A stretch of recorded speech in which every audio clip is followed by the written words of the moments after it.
Нурмагомедов против казахского ноунейма деп жазып қойыпты мына Ресейдің парақшасында.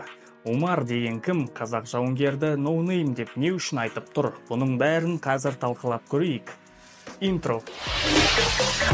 2 наурызда Умар Нурмагомедов, Хабибтің братишкасы, біздің қазақ спортшымен октагонда кездеседі.